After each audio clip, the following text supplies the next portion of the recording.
Good morning, my friends. This is Josh Hendry with Mr. Hen's Art Skills, and we are working on our way to class. This week starts Graphic Novel Pro on Thursday, so we'll begin taking class with Jake Parker and Sean Crystal at the School for Visual Storytelling. So I'm looking forward to that. Just been working a little bit to get in the habit of drawing every day. We were not here yesterday because it was a holiday, but we are back again this morning ready to rock and roll. Now, we left off with alertness last time. This is our last little row that we're going to do in this exercise. We've got wonder, surprise, and shock to go. All right, so I think I'm using the lighter N2. Last time I think I was using the N4. I do prefer a lighter start. I feel like it makes me a little bit more confident. Okay, so from alert, we get to wonder, and wonder is wander. Wander is to wonder where you are.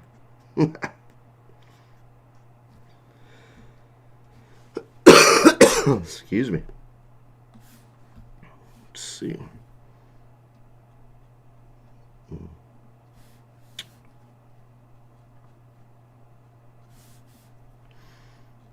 Again, I'm always surprised by the subtlety that one little mark can change so much when drawing the face. Just, yeah, kind of one of those consistent things to remember.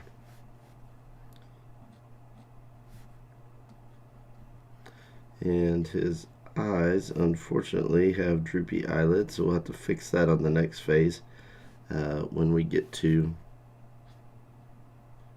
drawing with the pencil, which comes next.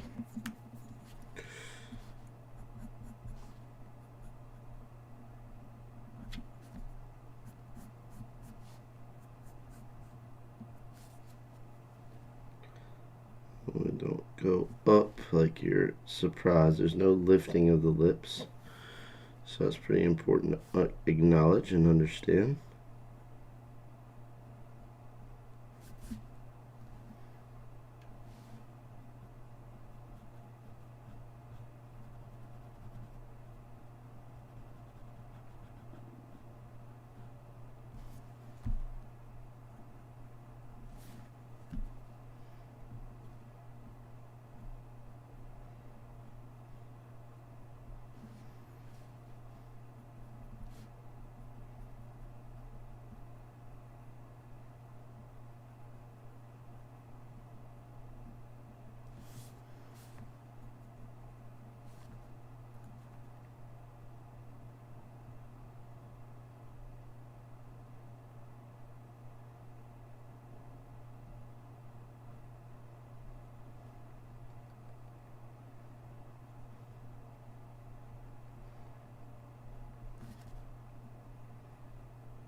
The eyes, you want to keep a nice round and open top.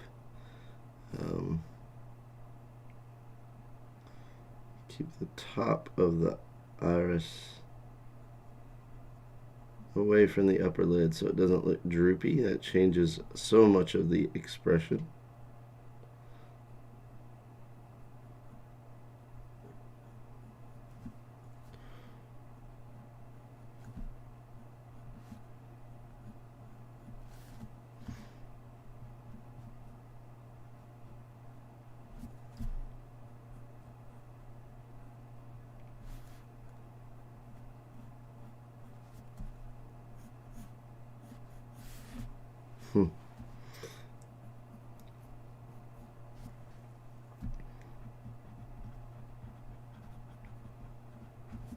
Interesting. Not a huge fan of the corners of the mouth. Don't think I got that quite right. Also opened the mouth a little bit more probably than needed to be for wonder. And doesn't look as bright and as open as it should look. It looks almost worried, which is not really the expression. So, not great. Yeah, again, the mouth is too far open. The teeth are definitely too big. But you know what? For the first go of it and waking up early, we're going to live with it. Okay. Next shot. Surprise. Shock and awe. My brother-in-law likes to say shock and awe.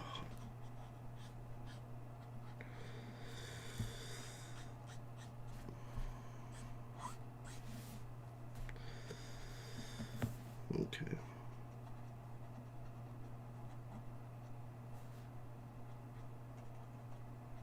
So this is pretty interesting. In this one, you don't see the teeth, but you see the tongue.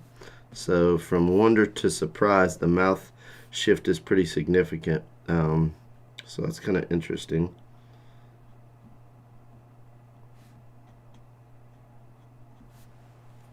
I'm sure at some point that will hopefully become a part of my regular understanding.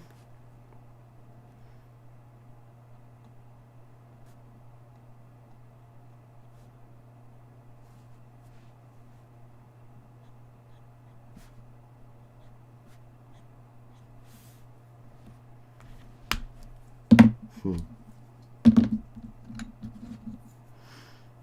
see here.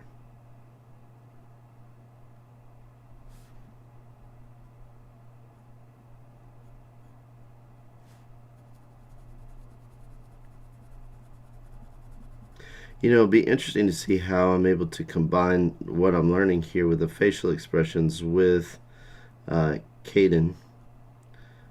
If I really like that, or if it's if I'm able to get something believable out of it. Because right now, this is such an early stage of development for me. It's hard to tell, like I don't have the aptitude yet to just be able to produce this without looking at something. So, and I also don't really have the aptitude to draw Caden without sort of multiple trial and error. Like it's not yet in my catalog of knowledge. So I've got a ways to go. I've got a lot of work to do to get where I'd like to be, to draw comics on a consistent basis. But this is certainly an important part of it. So this work that I'm doing here in the mornings certainly matters. And I don't know how long it will take to sink in. And I only have a certain number of hours that I can put into this a day, a certain amount of time. For those of you who have been listening for the last few episodes, you may have heard me say I'm getting my North Carolina teaching license, art teaching license, which is a significant course load in and of itself. It's 2 classes a week. Each class is almost 3 hours long, and the homework load in that is not it's not super easy. I got to be honest. It's typically takes me 1.5 days per week. That's full days. Like I give up my Saturdays for that to do the homework. It's a heavy reading, heavy writing, analysis of different articles, creating lesson plans, all kinds of different aspects to it. So I have to be very strategic in how I go about doing this portion, which, to be completely honest, is it's something that I want to do so badly, because under normal circumstances, if I did not want to do it, I could easily let this portion go, because while it is going to help me be a better teacher, it's going to help me be a better artist, I could certainly justify not taking it and saying I'm just too busy at this time. The reason why I'm not doing that is because I have learned that if I really want something if I'd really like to do something, there's a way to do it. You just have to really be intentional about your time. And so this is something that I really want to do. I really desire to learn this craft better, and be able to communicate. I believe that storytelling, I make the claim, and I think it's a true claim, that storytelling is the oldest art form. So our earliest piece of artwork that we know of is running horses in the cave of Lascaux in France. That's telling a little bit of a story. Those horses are running. They're not standing still. They're not grazing. It tells a story because of its location, being in a cave. It tells a story because of the materials that have been used, charcoal and seashells and iron ore mud, and all of that gives us information about what life was like.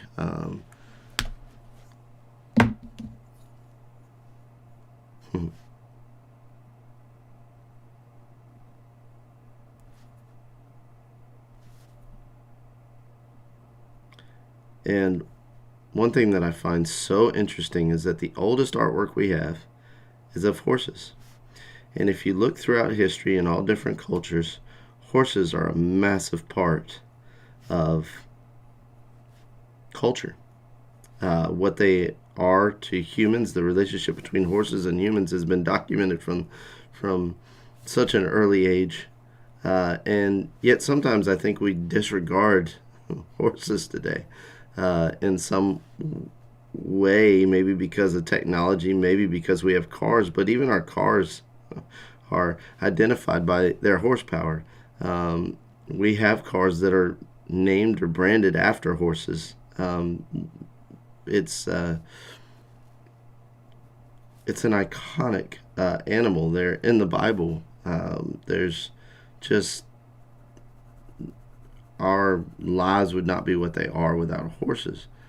And we look at that and we see the earliest artwork documented, just that very early relationship with an animal that has an intelligence and a speed and a strength that we have always sort of admired and respected and harnessed to help do work or travel or whatever it might be.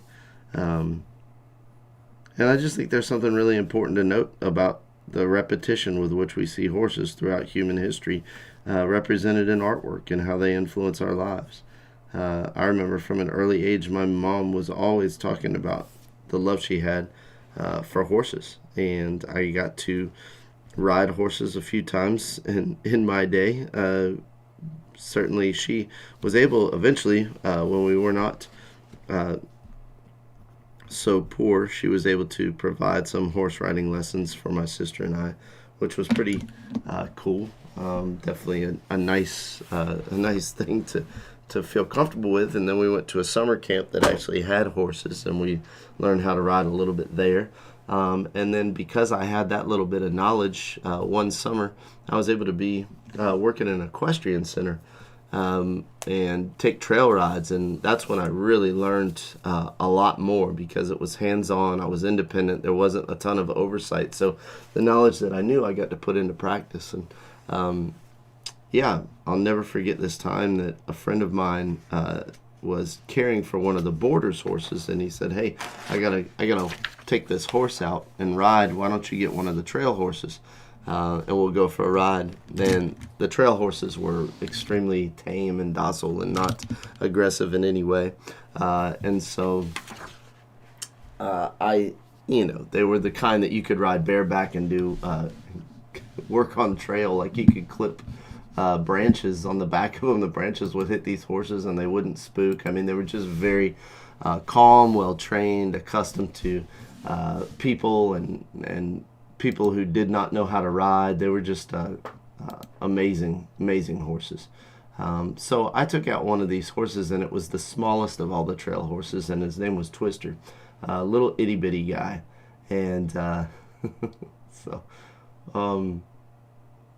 I took him out, and my friend had a horse named Duncan, and Duncan was probably between 15 and 16 hands. I was 6'2". I was full grown at the time. I was in college. I was 6'2", and I couldn't see over Duncan's back. Massive horse. And so my friend is riding Duncan, and I'm 6'2", and I'm riding this little tiny trail horse named Twister. And we get out to this long, straight dirt road, and I did not know that my friend wanted to race, and he just, like this, and he and Duncan just take off and start running.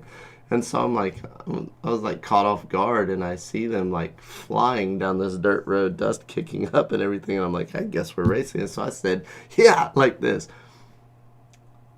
I have never gone so fast on a horse in my life. it was like twister, skip, the trot, the canter, the gallop, all of it. He went from zero to full run, blasting. He passed Duncan like he was going backwards. I had hair back then. My hair was flying like this, and I'm holding on to like just dear life. I've got the reins, and I've got my saddle, and I've got some of Twister's mane. It's like it's all curled up, and I'm just like this. And then I realized this is so smooth. Like you could barely feel the ground underneath you. It was like we were floating. And I was so amazed in that moment. And one of the art history pieces we look at with second graders is the Flying Horse of Gansu. I'm probably saying that wrong. Another name for it is Flying Horse with one leg resting on a swallow, or on a swallow. And it's a sculpture of a horse that was, I believe, located in China. If I'm not mistaken, one of the emperors had it. But it's running. It's kind of a comical looking horse, but one of its feet is on a little bird that's flying. And it looks like it's on the ground, but it's not. It's actually a bird. And I try to describe to my students what it's like to ride on a horse that's running. It's almost like you're floating. Like you can hear their feet hitting the ground, but you feel next to none of that vibration because they are flying so fast and their feet are just barely touching the ground as they go. It's like they're just eating up the ground. And I was like, this must always be what it's like to ride on a motorcycle. It's so smooth. And I'll just never forget that. Horses are absolutely amazing. And there are tons of stories from the Equestrian Center about how amazing horses are, from their personalities to their intelligence to their stubbornness to their intuition and understanding of humans. There's so many incredible things. Okay, I'm going to draw more of a inspired piece right now for Caden, and I'm looking at an illustration of a kid with it looks almost like a broken umbrella or a flag, like a stick with a flag. And he's on a bike, like a little BMX bike, riding with his helmet ducked down, and he's got this thing pointing forward as he's riding. And then his cast shadow on the wall looks like a horse riding, like his shadow looks like a knight riding on a horse with a joust. Very cool, very powerful image, kind of like dreaming of what he would have been back in medieval times, only kind of as an adult. So it has this weird throwback thing and this futuristic, like what he could become, like a knight in shining armor, but he's riding on a present day bicycle. So it's got all these different elements to it. And obviously, Caden is a courier on the island, and his main source of transportation is also a bicycle. So we're going to try and see if we can emulate some of this, but change the animal that is casting the shadow. And I don't know if I'll have time to complete this because we're probably getting tight on time. Yeah, we are. But that's all right.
Alright, so got the basic structure of him. Of course, I would have a courier bag on him, typically on the other side, so that may not show so much.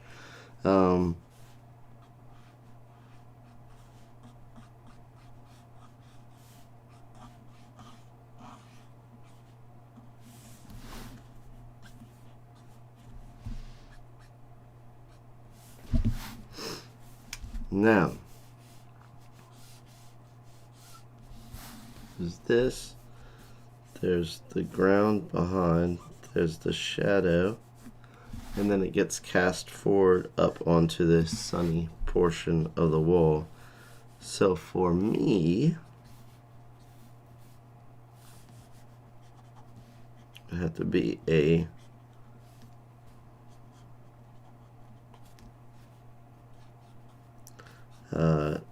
tiger that he's riding.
There we go.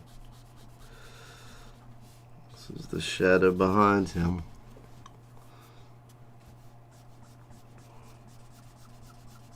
On the wall. So he's kind of lit, but then it's shadow behind him.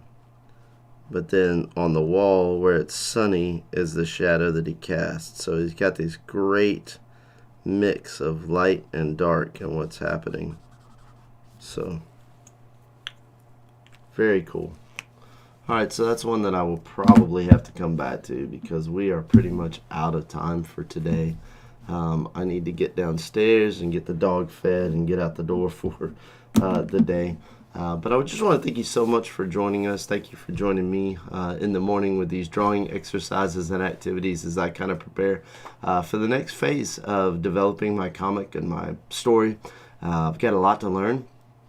And I have not yet decided if I'm going to use this story, The Legend of Hairpin, as my base story. They are going to go through a storytelling section of this and have said that it may be better to just create a story specifically for this class. And I want to maximize my learning, so I'm going to do as they suggest and try to get the most out of it. I can always apply what I learned later to this comic if it makes sense. So that's kind of what I'm planning on doing right now. It's a very loose plan and subject to change, but I'm looking forward to it. So that will be coming up later. I will obviously my next, let's see, tomorrow we have a weird day at school, or a cool day at school I should say. But then Thursday in the afternoon will be my first class, so I would imagine Friday is the first time I will have some kind of artwork to work on that's influenced by that class specifically. So look forward to seeing you guys again, and as always, have a great day.